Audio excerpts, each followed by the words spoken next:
Hello guys, in today's video we are going to discuss about the Italian Marine case. So recently the Permanent Court of Arbitration gave its final award in the Italian Marine case or the Enrica Lexi case. So already in another video we already discussed the Italian Marine case in detail. We discussed about the case entire timeline and we also discussed the judgment given by the Permanent Court of Arbitration in detail. In this video, we are going to discuss the various aspects related to preliminary with respect to the Italian Marine case. That is, we will discuss the United Nations Convention for Law of Sea in detail. We will discuss each and every aspect of the convention. Next, we will discuss the maritime zones because this case is related to the maritime zones since the event took place in the contiguous zone, that is in the 20 nautical miles. Next, we are going to discuss about the Permanent Court of Arbitration which gave this award, and we'll discuss in detail the various types of arbitration. And finally, we'll discuss the Continental Shelf Act 2002. So please see the previous video before seeing this video. Now let us go into the video. So now let us see about the United Nations Convention for the Law of Sea. This entire case deals with whether this United Nations Convention of Law of Sea is having the jurisdiction over this case or not, whether the provisions of UN clause was violated or not. So this question dealt the entire case. So we have to study about this convention with respect to the prelims point of view. So United Nations Convention for Law of Sea is a umbrella convention. So what is the role of this convention is that it provides the guidelines. It provides the guidelines for all these laws with respect to sea. So we know that maritime zone is designated as territorial waters, contiguous zones or exclusive economic zones or high seas. So we'll see about that. So United Nations Convention for the Law of Sea is also called as the Law of Sea Convention. Okay. So it is a Law of Sea Convention or the Law of Sea Treaty. It is an international agreement between the various nations that resulted in the third United Nations Conference for Law of Sea. So there were three UNCLOS. Okay, UNCLOS 1, 2 and 3. So after this three set of discussions only, in the third set of, so this three discussion took place from 1973 to 1982. At the end of this third session, that is UNCLOS 3, this treaty was finalized. So the three United Nations Conference for Oceans took place. From that United Nations Conference for Oceans, on the at the end of the third conference only, this treaty was finalized. So what is the role of the treaty? What is the objective of this treaty? This treaty aims to provide the law for the sea. So how the seas should be regulated, how the high seas should be regulated, what are all the rules which governs the navigation. So what are all the rules which governs the sea bottom, like we know the bottom floor of the sea and the marine resources, how these resources are regulated, under what rules they are regulated. So all these guidelines and policies are given by the United Nations Convention for Law of Sea. The Law of Sea Convention defines the rights and responsibilities of the nation. So it defines the rights and responsibility of the nation with respect to the use of world's ocean. So how the ocean should be utilized by the world and the humanity, that is being guided by the sea. It establishes the guidelines for the businesses. So businesses means two types. One is with respect to shipping, okay, shipping and navigation side. Another thing with respect to the mineral exploitation. We know a lots of resources are there under the sea, both biotic resources in the form of life like fishes and other things, and abiotic resources like what, like petroleum. We are having many elements and metals, metallic resources also like manganese or nickel. All these resources we are also we can also find gold and diamond under the sea. So all these kinds of resources are also guide how these resources should be mined and how, where you have to go and get the licenses. All these things are driven by this particular convention. And the environment, how the environment should be managed and how the pollution should be controlled. So pollution control thing is also there, like ships or the any navigation vessel which is going in the sea might pollute the sea. So how we have to control the pollution and what are all the rules guiding the pollution, that is also given under this. And at the same time, management of maritime natural resources, which we just saw. So these are all the four areas where it guides. One is it regulates the entire ocean, then guidelines for the businesses, especially the shipping business, then how to regulate the environment and management of marine natural resources. These natural resources can be in the form of both fishing, okay, fishing and biotic resources. The convention was concluded in 1982 and it replaced the Quad Treaty. So there was this Quad Treaty, four different types of treaty which were guiding the Law of Sea earlier. So there are four treaties, that is the Convention for Law of Sea, the Convention for Territorial Water, Convention for Territorial Water and Contiguous Zone, Convention for High Seas, and we had the Convention for Biotic Resources, biotic and abiotic resources. So there were four conventions. These four are considered to be Quad. One is the General Law of Sea, next guidelines to regulate the territorial and contiguous zone, then the guidelines to regulate the high seas, then the guidelines to regulate the biotic and abiotic resources. These four conventions were together called as Quad Treaty, and it was established in 1958 by United Nations. All these four conventions was brought down together, and a common convention called UNCLOS was concluded in 1982. Okay, and it was open for signing, and once the 60 nations ratify it, it will come into force. The 68th nation was Guyana. So Guyana is a nation which is located in South America. Once the 68th nation ratified it, it came into force in 1994. From 1994 onwards, it is there. So totally there are 167 countries under this convention. Okay. So as of June 2016, there are 167 countries, and European Union also have joined the convention. So part 12 of the UNCLOS. So there is a separate part called part 12 of the UNCLOS that contains special provision with respect to protection of marine environment. Okay. So marine environment is being protected, obligating all the states to collaborate in this matter, as well as placing special obligation on flag states. Flag states mean those states which are operating the ship. They are called as flag states, to ensure that the ships under their flags adhere to the international environmental regulation. So marine pollution is a very most talked issue in the recent time because of the increasing plastic pollution and microplastic found in the water and the marine resources. So each and every nation should follow this environmental regulation, and they should collaborate together. It asks for all the nations to collaborate together on all this matter, and all the environmental regulation adopted by International Maritime Organization should be followed. International Maritime Organization provides the regulations, and those regulations are enforced based on the provisions of United Nations Convention of Law of Sea. That is the thing you have to know. International Maritime Organization talks about the regulation for shipping and other things, and with respect to marine pollution, and those regulations are enforced based on the provision given by the Law of Sea. So that is the relationship between the International Maritime Organization and the UNCLOS. Okay, so that you have to understand. Next, so this is a map depicting the parties. So this light blue, all these nations are part of it. India is part of it. Pakistan is part of it, and parties dually represented by European Union. So European Union nation are given in a separate color. One thing you have to note: those nations which are in the light blue are signatories, but they haven't ratified. Like Afghanistan has signed, but they haven't ratified. Iran has signed, but they haven't ratified. Then we are having Libya, which hasn't ratified. Then we are having Ethiopia, which hasn't ratified. So likewise, they haven't ratified. And the red are non-parties at all. They never signed. Like for example, United Nations never takes part with respect to any responsible convention. It will always be outside of any responsible convention with respect to environment and other things. So that is one thing. Next, we are having Peru here. So instead of remembering the nations which are part of it, we have to remember the nation which is not part of it. So remembering the nation not part of it will be helpful while eliminating the answer. Okay. Elimination, like for example, if they are asking the question which of the following nations are part of the UNCLOS, they might be giving United States. So we know that United States is not a party, and we can eliminate it. If we are eliminating United States, we will be getting the answer. So like that only UPSC will frame the question. So let us remember those nations which are not part of it. One is USA, then we are having Peru, then we are having here Venezuela. So this is Venezuela. Then here it is South Sudan. This is Turkey and Syria here. Turkey and Syria, and all the Stan nations, that is Kazakhstan, Uzbekistan, Turkmenistan, and Kyrgyzstan. So all these nations, Stan nations, are non-signatories. So just remember these non-signatories so that we can easily answer the question. USA, Venezuela, Peru, South Sudan. Here we are having Turkey and Syria, and all these 5 Stan nations. Okay, they are all the non-parties. So one important regulation which this UNCLOS is giving it demarcates the maritime zones. Okay, it demarcates the maritime zones as the following. So this is the baseline. So baseline is a line which is the ultimate end of the land. So this is the baseline. This baseline is a low water mark, and this demarcates the end of the land area. So till this baseline, any water body is there, it is called to be internal water. See, this is the water body, this is the backwater or estuary or the deltas. So all this region are part of the internal waters. In internal water, this nation is having the full sovereign jurisdiction. Okay, from the land for the first 12 nautical miles. For the first 12 nautical miles, it is called as territorial water. In this territorial water, this nation is having the total jurisdiction, and this is the sovereign territory of the nation. So this is the sovereign territory of this nation, this territorial water. So after this 12 knot, so in this territorial waters, the nation can do any regulation, and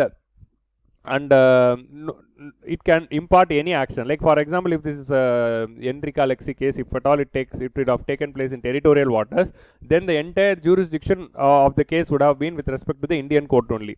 But since it had taken place in contiguous zone, there was the contention. Okay, so that is the difference here. So after this territorial zone, for the next 12 nautical miles, it is called as contiguous zone. In this contiguous zone, from this contiguous zone itself, the international water starts, but you have to note one thing. From here itself, the international water starts actually. If you could note here, see, it is the international water starts, but still this nation is having jurisdiction with respect to certain things like customs.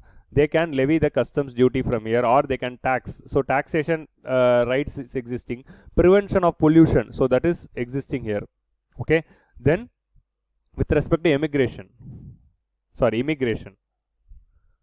with respect to immigration, that immigration rights exist. Then pollution regulation. So in contiguous zone, this nation can regulate the pollution related things. So it can ask an international ship not to pollute this area. If at all it is polluting, it can take action. So that is the thing. Again, any international ship entering this zone can be taxed by this particular nation, and customs duty can also be levied. So only in these 4 areas this nation is having the jurisdiction in the contiguous zone.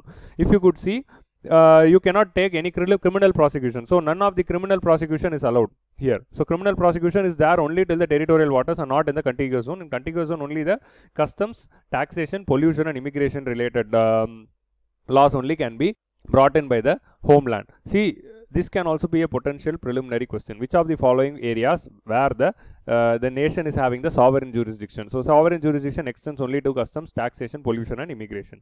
So this can also be a potential prelims question. So in contiguous water, these 4 areas are allowed with respect to the nation. So from this baseline, for the 200 nautical miles, from this baseline till 200 nautical miles, it is called as what? From this baseline till 200 nautical miles. So 200 nautical miles is roughly 350 kilometers.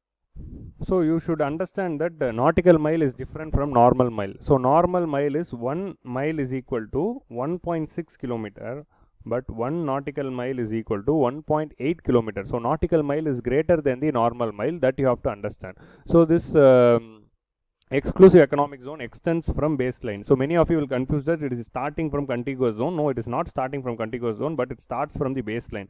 From baseline till 200 nautical miles, it is called as exclusive economic zone. In this exclusive economic zone, this nation, particular nation is having the first right. Okay, it is having the first right for exploitation of what? Exploitation of natural resources. If any natural resources found in this particular region, this nation is having the first right for the exploitation, and no other nation can claim it. So this is the this is the use of exclusive economic zone. Like the name suggests, there is this word called exclusive. Exclusive means it exclusively belongs to them with respect to economic point of view. See, and this is also international water only. Here the international ship can come and go, any international warship also can go. But you have to remember one thing, with respect to economic point of view, this entire region with respect to all the minerals belong to this particular nation. That you have to understand. So after this exclusive economic zone, you have something called continental shelf. Okay, this continental shelf concept you have to understand. So continental shelf is nothing but, see, this is the land area. Sometimes this land area might extend like this. Okay, then only you will get the sea. You will be studying this in oceanography also. This is the sea actually, and this is the land. So this is actually the continent. This continent is extending till here. So even though the sea is starting here, this continent might extend till here. So that is called as continental shelf. Generally, the exclusive economic zone is demarcated till 200 nautical miles. If at all, the continental shelf naturally extends further the 200 nautical mile also, till the end of this continental shelf is considered to be exclusive economic zone only. Like for example, if at all in the Tamil Nadu, the continental shelf is exceeding even the 200 nautical miles and it is going further, means till where the continental shelf ends, till there it is considered to be exclusive economic zone. So maximum it can exceed only for 350 nautical miles. Okay, till 350 nautical miles, if at all this nation is having an additional continental shelf, they can claim. Okay, so this is the continental shelf. If this 200 line mark is here and still it is, they are having extension, they can claim this entire extension as exclusive economic zone, and the maximum limit for that is 350 nautical miles. So from the baseline, if at all the continental shelf is exceeding till 350 nautical miles, you can claim up to 350 nautical miles. After that, even though if the continental shelf exceeds, you cannot claim. So maximum limit is 350 nautical miles. So if the continental shelf, like for example, if the continental shelf is ending before the 2 nautical mile itself, then also you can claim till 200 nautical miles.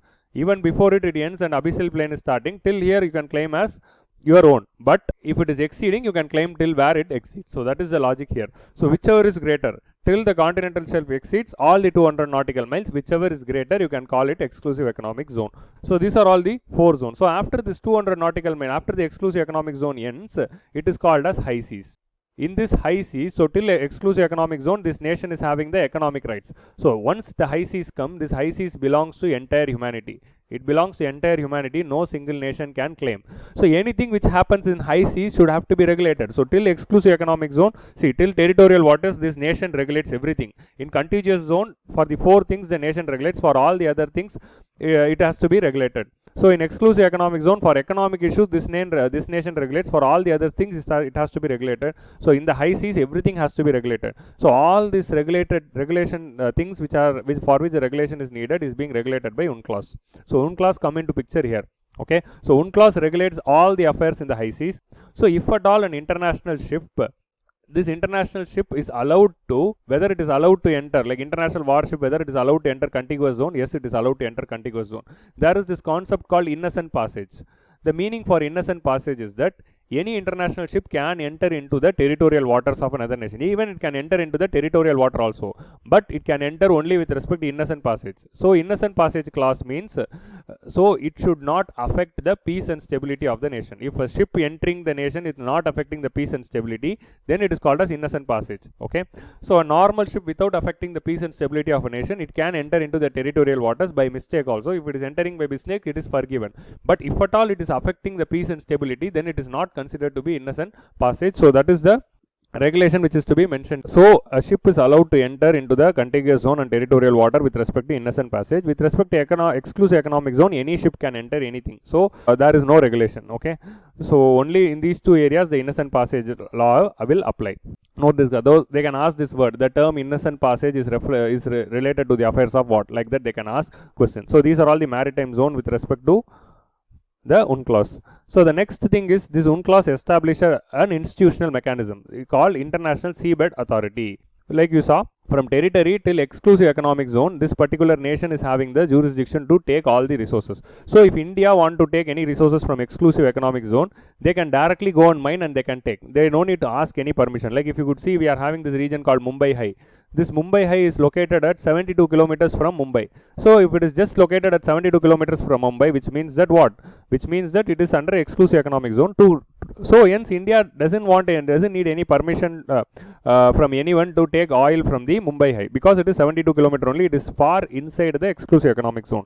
But if at all in high seas, but seas are very large, oceans are very large. So after the exclusive economic zone, once the high seas come or the international waters come, here if at all a nation wants to extract any resources, so still in this international area also we are having many resources.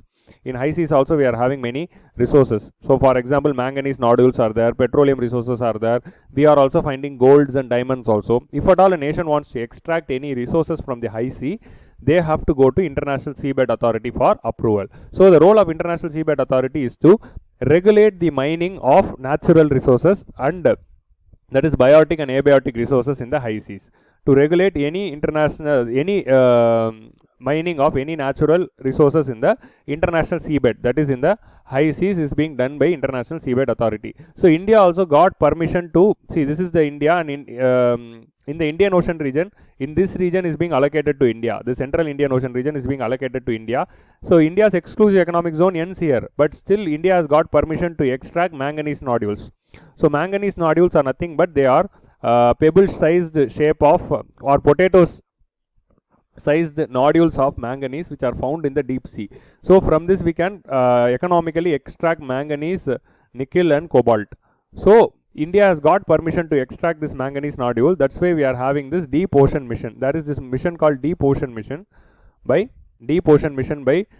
Ministry of Earth Sciences. There is this ministry called Ministry of Earth Sciences. This Ministry of Earth Sciences is taking care of this deep ocean mission, which is trying to extract the manganese nodule from the central Indian Ocean. For this, India got approval from International Seabed Authority. International Seabed Authority is an intergovernmental organization based in Kingston, Jamaica. This was established to organize, regulate and control all the mineral related activities. It was established to organize, regulate and control all the mineral related activities in the international seabed, that is area beyond the natural jurisdiction or area underlying in the most of the world's ocean. So beyond natural jurisdiction from the contagious zones in economic zone and in the high seas, in all these areas the mineral extraction thing is being monitored by International Seabed Authority. But you need to get approval only for extraction from high seas. If you are extracting from exclusive economic zone, you no need to get any approval, but you are coming under the regulatory ambit of International Seabed Authority. So you should not pollute. That doesn't mean that you can pollute your own exclusive economic zone. No, you cannot pollute your exclusive economic zone.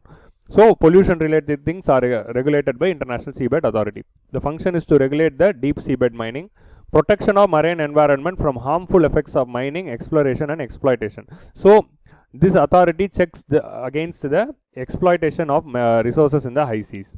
So we cannot go and pollute in the name of mining, even in the exclusive economic zone. The authority also promotes marine scientific research. So all the scientific research is also regulated by them. Conducts training programs. Okay, conducts training programs, seminar, conferences, workshops, and scientific and technical aspects with respect to the deep sea mining. So it conducts all this additional activities like seminars, training programs, conferences, workshop, etc. So this is one institutional mechanism established under UNCLOS. So the next part under UNCLOS is arbitration. So if at all any two nations is having any issues with respect to the international area, or if any nation commits any crimes with respect to the high seas or exclusive economic zone, if, for example, if India pollutes in exclusive economic zone, if any of this issue arises, if at all any issues arises based on the UNCLOS, that issue can be solved through arbitration. Arbitration means it is not the direct judicial proceedings. In judicial proceedings, it will go like a court formation, like court. In arbitration, they will sit and discuss. Pechuvartha nadati mudikaradu. So that is called as arbitration. Arbitration means pechuvartha. There is this arbitration mechanism to solve conflicts with respect to UNCLOS. Like for example, most of these conflicts will generally come with respect to maritime boundaries. For example, India is like this. So Indian boundary will go like this, and then Bangladesh starts here. So West Bengal will be there. So how India should calculate its exclusive economic zone, whether it should calculate like this or whether it should calculate like this. This was the issue between India and Bangladesh. Bangladesh said that the boundary comes like this, exclusive economic zone comes like this. India claimed that the boundary goes like this. So to whom this area belongs to, this was the claim issue between India and Bangladesh, and this issue went to where? This issue went for arbitration under UNCLOS and to International Tribunal for Law of Sea, and this International Tribunal of Law of Sea gave in favor of Bangladesh, and we accepted the issue. Similarly, there is an issue which is going in the South China Sea. In South China Sea, China is claiming this entire region. Okay, it claiming the region belonging to Philippines, Laos, Cambodia, and Malaysia or Indonesia. So region belonging to everyone is being claimed by China here. When these nations filed a case against China in the UNCLOS, what China did? China never abided the judgment, but India abides the judgment of UNCLOS. This International Tribunal for Law of Sea, what it said, that China should go out of the South China Sea and it allow the other nations to occupy. When this judgment came against China, what China did? China threatened that it will stop funding this entire convention, and it also said that the jurisdiction of convention never applies, so we will not abide. That was the stand of China. So that's how the China's hostility exists with respect to international convention. So whenever there is a conflict arise, this UNCLOS is giving 4 mechanism for arbitration. There is not one mechanism. UNCLOS allows 4 different types of arbitration. Let us see about the types of arbitration. United Nations Convention of Law of Sea provides for a dispute resolution mechanism regarding maritime boundaries, in which member states can choose either the International Tribunal for Law of Sea or International Court of Justice, or they can avail the Annex 7 of UNCLOS. In Annex 7 there is a special provision, or they can avail the Annex 8. So there are 4 mechanisms available for a nation. Like for example, with respect to the marine case, what happened? Italy went and filed a case under option 3, that is under Annex 7 of the UNCLOS. It filed a case, and this under Annex 7 only the recently Permanent Court of Arbitration gave the judgment. So likewise, a nation, whenever it is having any conflict with respect to UNCLOS, it can choose any of these 4 methods. The first method available is International Tribunal for Law of Sea. It is the official tribunal of the UNCLOS. So it is a tribunal attached with the UNCLOS. So headquarters for the UNCLOS is located in Jamaica, and the headquarters of International Tribunal for Law of Sea is located in Hamburg, Germany. It is a Germany-based organization which takes care about the arbitration procedure. See, if you could note, all these 4 mechanisms, all these 4 types of arbitration mechanism differ with respect to the operation which they follow and the rules which they follow. So whichever is convenient for that nation, the nation can opt that. So all these 4 differ with respect to rules, regulation, and who will be the judge. Like for example, in the International Tribunal, it will act as a tribunal. Tribunal means it will be unofficial.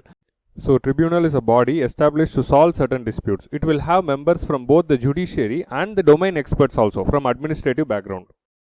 Like if they don't want a tribunal, if they want something official, then they can go to International Court of Justice. This International Court of Justice will act as a court. Okay, it will act as a normal court. So the court has members only from judiciary and it will follow the normal judicial procedure. And it is a United Nations official organization. It is one of the important organs of United Nations, International Court of Justice. It is nothing but the world court. So this International Court of Justice also they can go. Here all the process will be very formal. It will be like the one which is taking place in the court. If at all you want a tribunal like thing, you can go to one, or if you want a proceeding which is officially going like a court, you can go to two. Or if you want to settle the dispute with respect to arbitration means pechvartha, okkandu discuss pandrathu. So if you want to solve the dispute with respect to arbitration means you are having two other options. Okay, with respect to issues related to fisheries, if the issue arises between the two nations, like for example between India and Sri Lanka, there is the issue of fisheries between the two nations, where the Indian fishermen should go and where the Sri Lankan fishermen should go along the Palk Strait. So that is a dispute between India and Sri Lanka with respect to fisheries. If at all this nation want to solve any dispute with respect to fisheries or protection or preservation of marine environment, or that is pollution, or with respect to marine scientific research, who is entitled to research in this particular region, or with respect to navigation. So if at all the issues is with respect to these four things, they can opt for Annex 8 procedure. So there are two annexes under UNCLOS. Annex is nothing but the schedule attached at the end. So in this annex there are two procedure. One is Annex 7 procedure, another is Annex 8 procedure. Under both the procedure, the case will go to Permanent Court of Arbitration. So this is a separate arbitrary body, but the procedure varies. Under Annex 7 the procedure is different, under Annex 8 the procedure is different.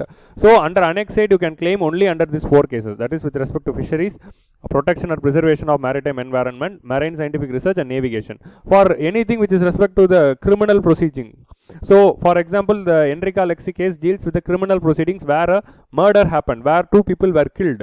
So for such thing, if you want to do arbitration, it never all these four things will not be applicable, and that's why Italy chose this Annex 7. So for any other issue other than these four things, they have to choose for Annex 7. So for these four things, they have to choose for Annex 8. If they want a court-related proceedings, they can go to International Court of Justice under United Nations, or if they want a tribunal-like proceedings. So tribunal is a mixture of both. It will be both official and unofficial.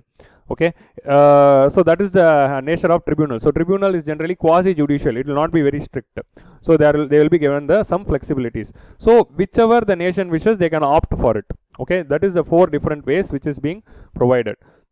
If you note with respect to this Enrica Lexie case, Italy filed a case in the two things. So Italy first went to International Tribunal for the Law of Seas in 2015, and they asked the International Tribunal to Law of Sea to stop all the proceedings against the Marines. So Italy claimed that Indian government violated the UNCLOS provisions and captured a ship in the international water and took it to the Kochi port. Since India has violated it, India should stop all the proceedings against the Marines, and Marines are entitled to immunity. So it asked the International Tribunal for Law of Sea to stop all the proceedings against Marine, and it asked the Supreme Court to not interfere in this matter. So Italy simultaneously filed in two provisions, one to stop India from the jurisdiction and another to end the dispute. So International Tribunal of Law of Sea, in a judgment of 15-6, in a 15-6 judgment, so there are totally 21 members, in a 15-6 judgment it adjudicated that India should stop all the cases against the Marines, and it also said that the case should be invoked under Annex 7 of UNCLOS, where the case should be solved. So based on that, only in 2015 the Permanent Court of Arbitration started investigating the case, and finally it gave the judgment in 2020. Here two different tribunals are being invoked, don't get confused. International Tribunal for Law of Sea is a different body and Permanent Court of Arbitration is a different body. So Permanent Court of Arbitration has jurisdiction with respect to 3 and 4, where the arbitration takes place. Arbitration means two people will sit and discuss with the mediator. So that is arbitration. Pechuvartha panni mudikkiradhukku, panchayat panni mudikkiradhu. So that is called as arbitration. Okay, so there won't be any hard and fast procedures there. So this is the actual background behind this particular case. Next, we are having International Tribunal for Law of Sea. Let us see about this in detail. It is an International Tribunal of Law of Sea, is an independent judicial body which was established under UNCLOS. So already UNCLOS established another body called International Seabed Authority, which regulates the mining, and it is establishing another body called International Tribunal for Law of Sea. So two institutional mechanisms are being established by UNCLOS to adjudicate dispute arising with respect to the interpretation and application. If you are having any problem with respect to interpretation and application, then you have to go to International Tribunal for Law of Sea. It consists of 21 independent members. Okay, so it consists of 21 independent members, and it is headquarters located in Hamburg, Germany. So actually UNCLOS headquarters is in Jamaica and this headquarters is in Hamburg. You have to know the differences. They can confuse, okay, within preliminary. In preliminary they can say that this headquarters is also located in Jamaica, so don't get confused. There are 21 independent members, and all these members are from different nations. All these 21 members should be from different nations.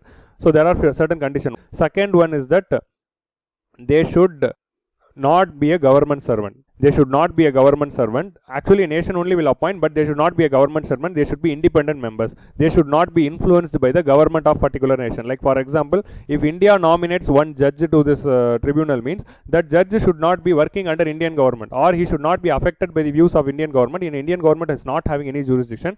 He will work as an independent judge there.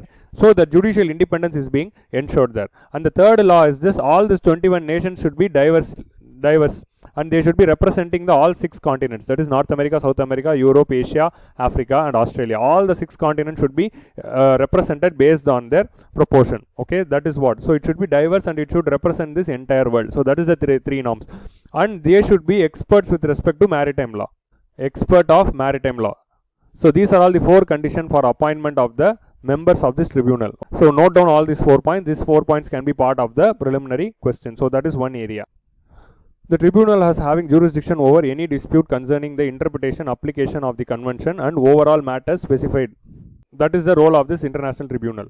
And next we are having this permanent court of arbitration. Permanent court of arbitration is not established under UNCLOS. You have to understand this. Okay, it is an independent arbitration body which was established under Hague Treaty. This Hague Treaty was signed on the 2 occasions. Hague Treaty 1899 was signed in general with respect to arbitration for any international dispute, and this so when it was signed in 1899, a few nations were not happy with the treaty which came, so they renegotiated the treaty again in 1907.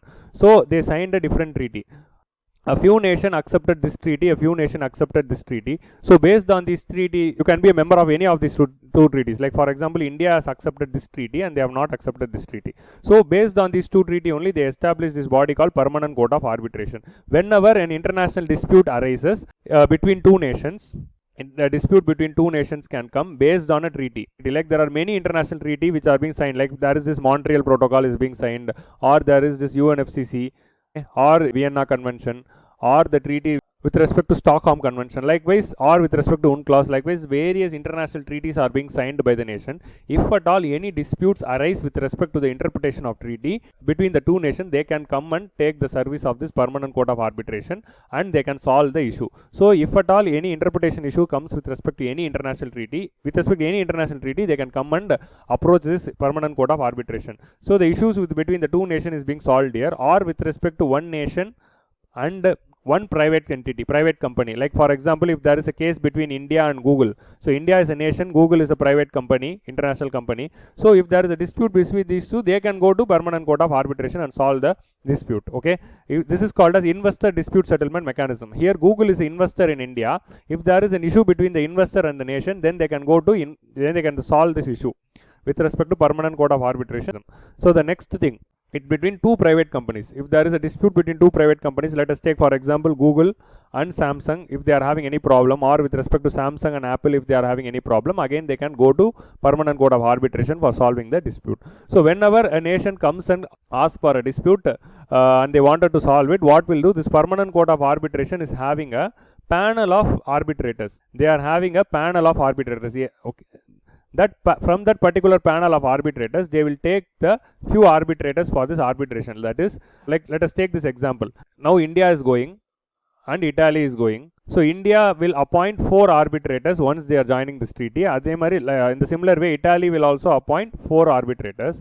If there is a dispute between India and Italy, then what the Permanent Court of Arbitration will do? That Permanent Court of Arbitration will take 2 members from India and 2 members from Italy, and they will appoint a common member, okay, common neutral member. So these 3 will be sitting in a common table and they will negotiate and solve the issue, okay. That is called as arbitration.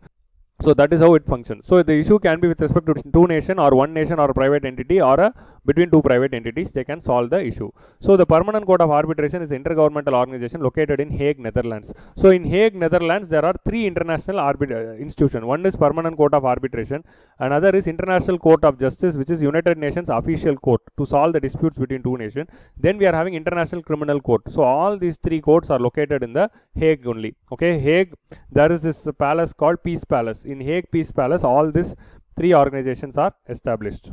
It is not a court in the traditional sense, but provides services of arbitrary tribunal to resolve disputes that arises between international agreement. If there is a dispute with respect to international agreements, then that dispute will be solved between the member states, okay, or international organizations or private parties, whoever it can be. The cases can span ranging from legal issues or territorial or maritime boundaries, sovereignty, human rights, etc. Whatever this issue can be with respect to regional trade also, investment also, or anything.